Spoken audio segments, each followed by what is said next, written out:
Hei, apa kabar sedulur-sedulurku kabeh yang sing tak tresnani? Bagaimana kabarnya? Baik ya. Walaupun saat ini masih dalam masa pandemi, tapi harapan saya kita tetap diberi kesehatan, tetap diberi semangat supaya imun kita tetap terjaga. Harapannya ya semoga sebentar lagi COVID segera berlalu dan kita bisa beraktivitas seperti dulu-dulu lagi. Ya, kaitannya dengan channel Sanggar Bumi Retawu, tentunya mengulas tentang budaya, khususnya tentang jagat atau dunia pedalangan. Ini saya akan mengulas tentang sosok Buto beserta pakaiannya dan nama-namanya. Mungkin sekedar untuk menambah pengetahuan bagi sedulur-sedulurku kabeh yang tentunya kalau yang sudah memahami dan sudah sangat pono atau sudah sangat pengalaman, ya ini sekedar hanya sharing, tapi bagi sedulur-sedulur atau saudara-saudara yang masih sangat awam bisa menambah pengetahuan panjenengan maupun saya juga. Di sini mulai dari yang terkecil, simpingan atau urut-urutan wayang Denowo atau Buto. Di sini kebanyakan ini yang saya unggah ialah Buto-Buto Gagrag atau Gaya Ngayogyakarta, karena kebetulan saya wayang punyanya Gagrag Ngayogyakarta. Ya, doakan saja nanti saya juga bisa punya wayang Gagrag Surakarta. Ya ada, tapi jumlahnya masih sangat sedikit dan minim. Ya, langsung saja. Ini saya tunjukkan, ini adalah Denowo. Ciri-ciri Denowo atau Buto itu adalah matanya lebar, kemudian ada siungnya, atau ada taringnya, giginya besar-besar. Sosoknya juga gemuk, sebagian besar gemuk. Kemudian biasanya, ini tidak semua kan, biasanya ini tangannya yang bergerak hanya yang ada di depan. Itu para pujangga kala dahulu itu memiliki maksud bahwa yang di depan ini adalah biasanya kiri, kemudian yang di belakang ini mati. Ini adalah yang kanan. Nah, biasanya simbol Buto atau raksasa itu adalah merupakan simbol nafsu manusia, utamanya nafsu yang bersifat negatif, unsurnya unsur negatif. Misalkan nafsu angkara murka, nafsu alwamah, nafsu supiyah. Angkara murka itu ada nafsu jahat atau nafsu yang hanya menuruti keinginan sendiri, kerakusan, ketamakan, mau menang sendiri, kemudian tidak ingin kalah dengan orang lain, ora kena kepidak wewayangane misalkan, itu amarah. Kemudian supiyah adalah nafsu seksual, itu nafsu yang sangat merugikan apabila tidak dikendalikan. Itu ada pada unsur Buto atau raksasa. Kemudian nafsu luamah adalah nafsu nafsu yang selalu mujo atau selalu mengumbar keinginan-keinginan, jadi tidak dikendalikan. Itu sekelumit tentang Buto. Makanya yang digerakkan, yang bergerak adalah tangan depan itu tangan kiri. Yang mati adalah tangan kanan. Karena karakter raksasa atau karakter Buto itu biasanya lebih mengutamakan pada hal-hal yang hanya menuruti kedagingan atau keduniawian. Itu unsur Buto. Kemudian macam-macam ragam wayang itu bermacam-macam. namanya juga berbeda-beda. Ada dua jenis wayang, yaitu wayang baku dan wayang serambahan. Kalau wayang baku itu adalah wayang yang lazim digunakan, wayang yang pokok, misalkan tokoh Bima, tokoh Gatotkaca, tokoh Bathara Kresna atau Sri Kresna, atau tokoh Duryudana, atau tokoh Arjuna, itu namanya wayang baku. Tapi kalau wayang serambahan itu adalah wayang yang bisa digunakan untuk bermacam-macam tokoh. Jadi bukan wayang yang baku. Jadi bisa dipakai untuk tokoh siapa saja. Itu untuk wayang serambahan. Nah, ini adalah tokoh wayang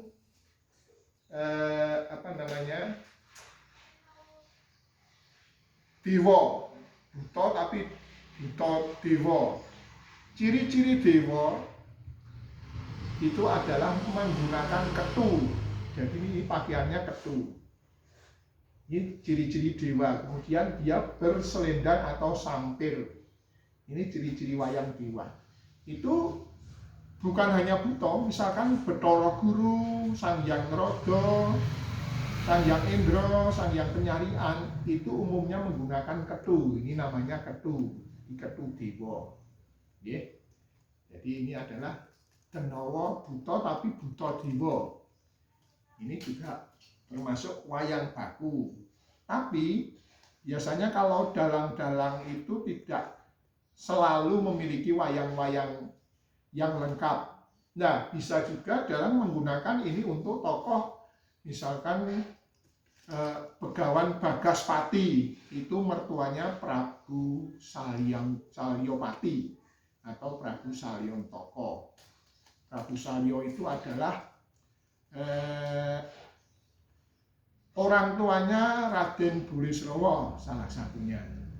Ini adalah, saya katakan adalah tokoh buta yang menggunakan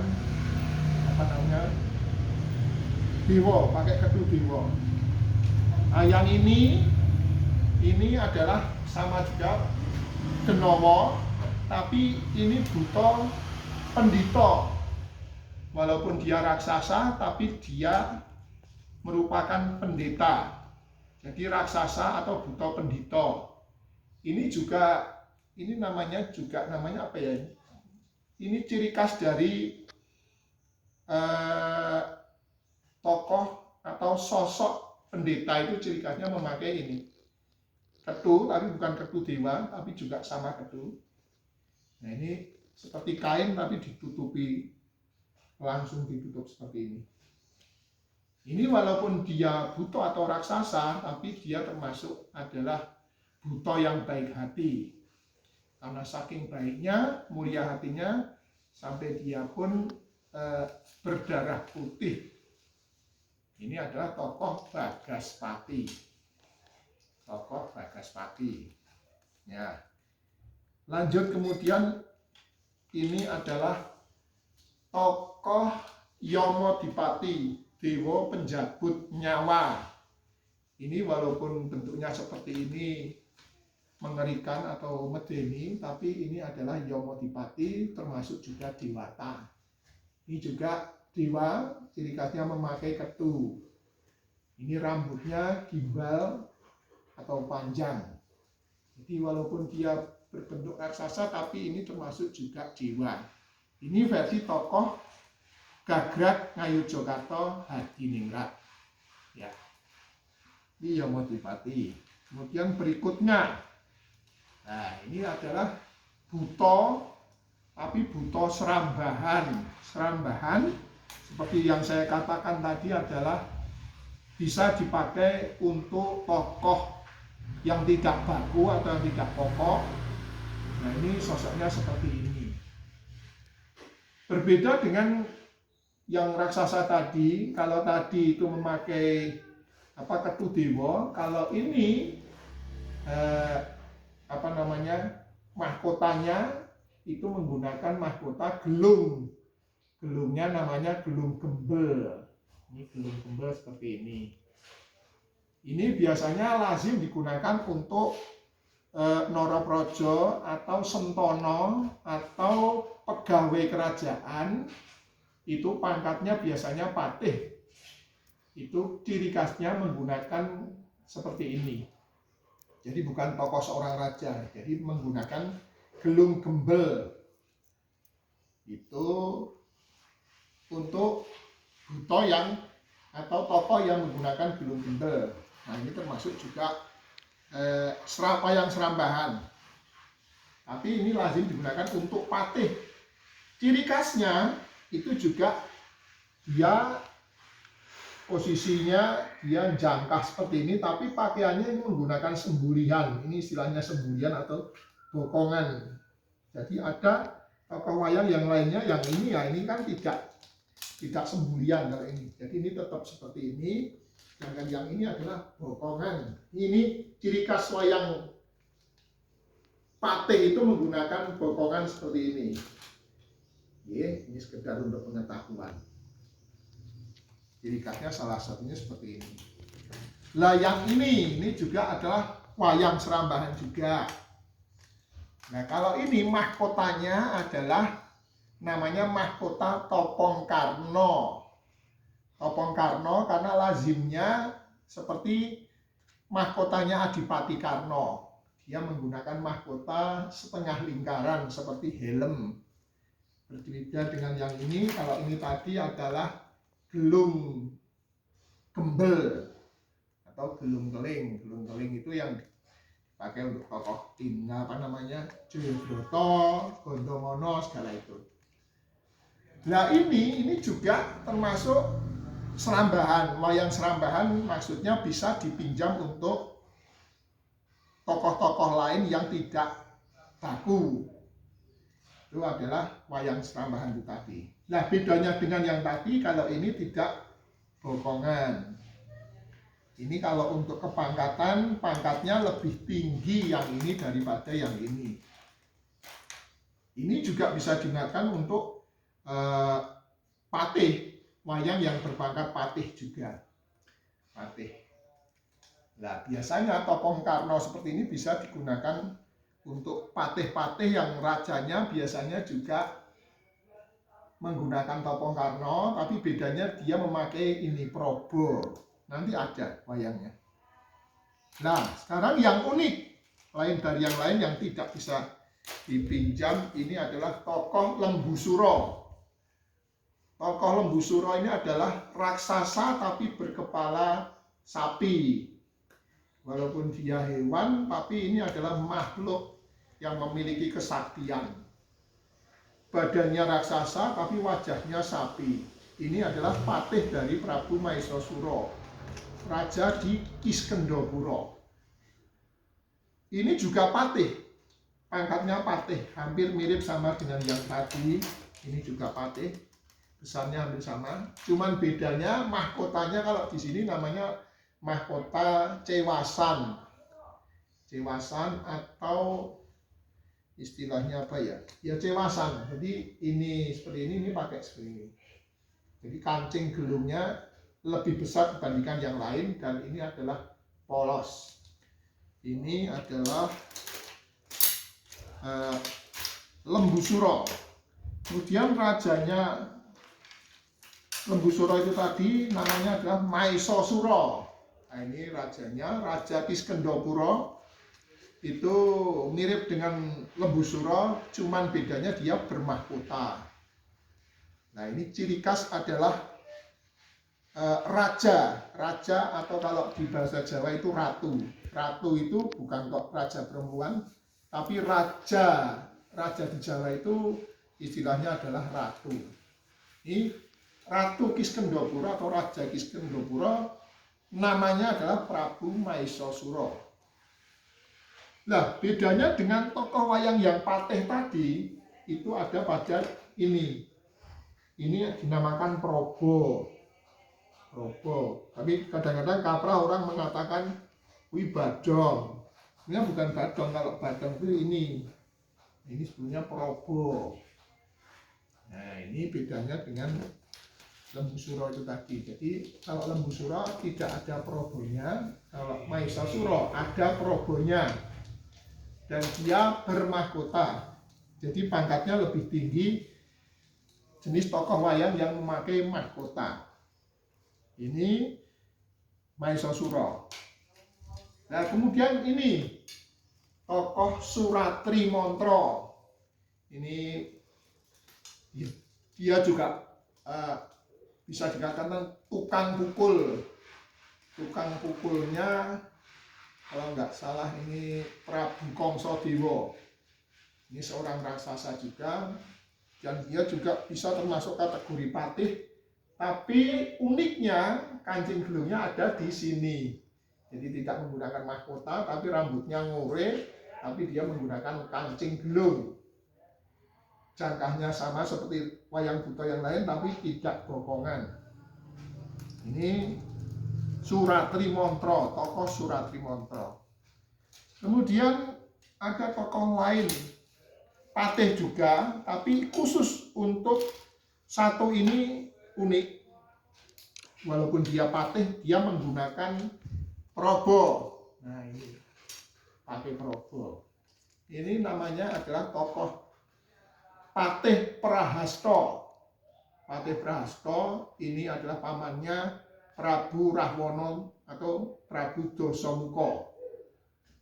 Dia menggunakan mahkota cewasan, sama seperti tokoh wayang Lembusura yang tadi, cuman dia juga pakai probo. Ini yang paling unik ini. Jadi dia pakai probo tapi patih, tapi dia juga seorang anak raja, seorang raja, di mana dia diangkat menjadi patih oleh keponakannya sendiri, yaitu Prabu Dasamuka. Sedangkan ayahnya Prabu Dasamuka itu adalah kakak dari Patih Prahasta ini. Ya, itu khusus untuk Prahasta, unik patih tapi ada probonya. Berikutnya adalah ini tokoh Niwata Kawaca. Dia raja tapi tidak menggunakan mahkota, dia hanya cewasan. Nah, sedikit juga yang membedakan antara raja dengan patih itu biasanya ada di jamang. Ini namanya jamang. Kalau patih biasanya jamangnya itu ini hanya ada 2. Sedangkan kalau 3 itu biasanya pangkatnya lebih tinggi daripada yang hanya jamangnya 2. Nah, misalkan ini tadi. Ini Lembusura, ini kan jamangnya hanya 2 ini dia. Nah, ini di sini. Itu sedikit perbedaannya. Kemudian ini tokoh Karnamandra. Karnamandra. Ini raja raksasa yang dikalahkan oleh Adipati Karna, Raja Ngawangga. Ini dia walaupun bentuknya Karna, tokoh Karna, tapi dia raja. Dan konon dalam cerita setelah Prabu Karnamandra itu meninggal, kemudian kerajaan Awangga diambil alih oleh Karna. Ada versi yang menceritakan bahwa mahkotanya ini kemudian dipakai oleh Prabu Dipati Karna atau Raden Surya Atmaja ketika masih mudanya. Ini tokoh Karnamandra. Kemudian berikutnya ini adalah Prabu Kalosrenggi. Kalosrenggi ini adalah putra dari Prabu Jata Gimbal. Ini unik juga, dia raja tapi tidak menggunakan probo. Nah, ini. Jadi unik, khusus untuk Kalosrenggi ini unik, jadi dia tidak menggunakan probo. Tapi dia dulu adalah pangeran putra dari Prabu Jata Gimbal. Nah, yang ini adalah Kumbakarna, adik dari Prabu Dasamuka. Itu bedanya dengan tokoh Kalosrenggi, bedanya ada probonya. Kalau ini pakai probo, ini nggak pakai probo. Kemudian bedanya lagi ada pada taringnya. Kalau ini Kumbakarna taringnya kecil, sedangkan ini taringnya panjang. Yaitu keunikannya di situ. Hampir mirip pakaiannya seperti Kumbakarna ini kemudian adalah Prabu Gajendromuka, raja raksasa, tapi wajahnya memakai telaling seperti gajah. Nah, ini ada taringnya juga. Kalau pakaiannya persis dengan Kumbakarna, cuman dia mukanya gajah. Berikutnya, ini adalah Dewaning Pengetahuan Prabu Bathara Gana. Ciri khasnya menggunakan ketu dewa dan mukanya gajah, tapi walaupun sama-sama gajah, ini beda dengan yang ini. Kalau yang ini dia ada taringnya seperti raksasa ini tadi. Kalau ini murni berwajah gajah, jadi wajahnya juga lebih lemah lembut yang ini. Tokoh berikutnya yang sering dipakai adalah Bathara Kala. Nah, ini seperti Kumbakarna tadi, tapi mahkotanya pakai mahkota ketu dewa. Jadi walaupun dia raksasa, tapi dia dinobatkan sebagai, ya separuhnya juga seperti dewa, tapi dia bukan dewa, tapi dia memegang jejuluk atau julukan Bathara, karena dia adalah anak Bathara Guru yang patutan atau memperistri Sang Hyang Permoni atau Betari Durga. Hampir sama dengan tokoh Kumbakarna, cuman dia pakai sampir. Sampir ini, kalau sedangkan Kumbakarna tidak pakai sampir, dan dia memakai ketu dewa. Ya, ini Bathara Kala. Kemudian ini tokoh Kumbakarna sama, cuman bedanya kalau yang tadi itu Kumbakarna Wanda Wewe karena dia itu Kumbakarna ketika dia berperang, sedangkan ini Kumbakarna ketika dia berada di keraton menghadap kakaknya Prabu Rahwana Raja. Bedanya bahwa wajahnya yang depan ini lebih luruh, sedangkan yang belakang lebih mendana. Filosofinya bahwa ini air muka yang belakang ini dia lebih galak, sedangkan yang ini adalah lebih luruh. Jadi air mukanya tidak menunjukkan air muka yang galak atau ganas, sedangkan warnanya juga kuning. Kalau yang ini agak kemerahan. Jadi untuk kondisi ketika berperang melawan musuh. Ya, ini sama-sama Kumbakarna. Ini Kumbakarna Wanda Wewe, yang ini adalah Kumbakarna Wanda Mendung. Ini juga Kumbakarna Wanda Mendung juga dimuluk sama. Berikutnya ini adalah tokoh wayang Sapu Lebu Sapu Jagat. Bedanya dengan yang tadi, dia tidak memakai mahkota, matanya tetap belalak. Ini adalah patih dari kerajaan, kalau tidak salah, kerajaan Wonomarto, ketika cerita Babat Alas Wonomarto. Sebetulnya ada dua, yang satu matanya kolikan, yang satu belalak seperti ini tapi pakaiannya sama. Nah, kolikan ini seperti ini, matanya seperti ini, kolikan. Kalau yang ini belalak. Kemudian tokoh berikutnya, ini adalah tokoh wayang yang saya agak lupa, tapi bisa untuk Surabaya juga bisa. Misalkan untuk Kogo Pracono, PPT, ada versi Nogo Pracono, itu wayangnya besar, atau untuk Prabu Harimbo juga bisa.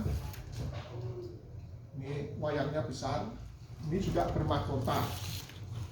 Ini untuk raja juga. Kemudian berikutnya adalah, ini adalah tokoh Braholo. Braholo itu adalah tokoh raksasa, sosok raksasa penjelmaan dari Prabu Bathara Kresna. Jadi ketika Prabu Bathara Kresna marah, dia kemudian berubah wujud atau Triwikrama menjadi raksasa yang diceritakan dia besarnya seperempat jagat, seperempat bumi. Jadi besar sekali. Wujudnya juga seram, menggambarkan bahwa manusia ketika marah itu emosinya menjadi besar. Ini adalah tokoh Braholo. Demikian para sedulur sekelumit tentang wayang buta atau raksasa. Banyak kurang lebihnya saya mohon maaf yang sebesarnya. Semoga bermanfaat bagi kita semua, menambah kasanah dan pengetahuan tentang wayang. Lain kali bisa kita sambung lagi. Sekian dulu, terima kasih. Salam rahayu. Mugi Gusti paring berkah dhateng kita semua. Salam budaya.